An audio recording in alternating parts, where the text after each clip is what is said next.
Selam arkadaşlar. Bildiğiniz gibi geçen hafta ön sileceklerimi değiştirmiştim ve bunun videosunu paylaşmıştım. Linkini sağ üst köşeye bırakırım.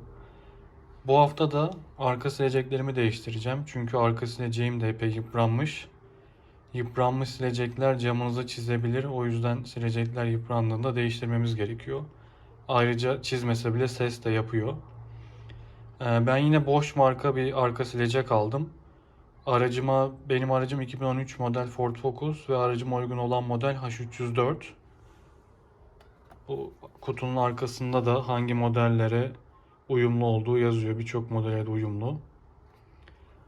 Ayrıca Bosch'un bir web sitesi var. Orada bir liste var ve hangi araca hangi model uygun hepsi yazıyor. O linki de açıklama kısmına bırakacağım. Oradan aracınıza uygun olan sileceği bulabilirsiniz. Şimdi aşağı iniyorum yine ve sileceği nasıl değiştirildiğini size göstereceğim. Aşağıda görüşürüz. Selam arkadaşlar. Şimdi arka sileceği nasıl çıkaracağımızı gösteriyorum. Şöyle iki elimi şöyle buraya sokuyorum ve buradan güç uyguluyorum. Bu biraz sert, kırılacak gibi oluyor ama korkmayın, bastırabilirsiniz. Bu şekilde çıkıyor.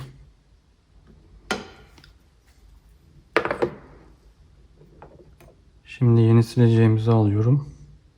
Uzun tarafı arkaya gelecek şekilde. Şurada bir boşluk var. Şu ortadaki plastik parça buraya oturacak. Bu şekilde. Sonra yine iki elimle bastırıyorum ve oturdu.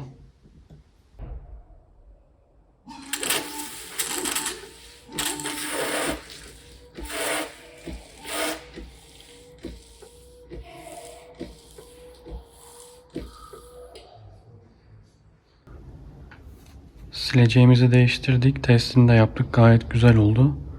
Eğer bu videoyu faydalı bulduysanız lütfen beğenin ve kanalımıza abone olun. Sonraki videolarda görüşmek üzere.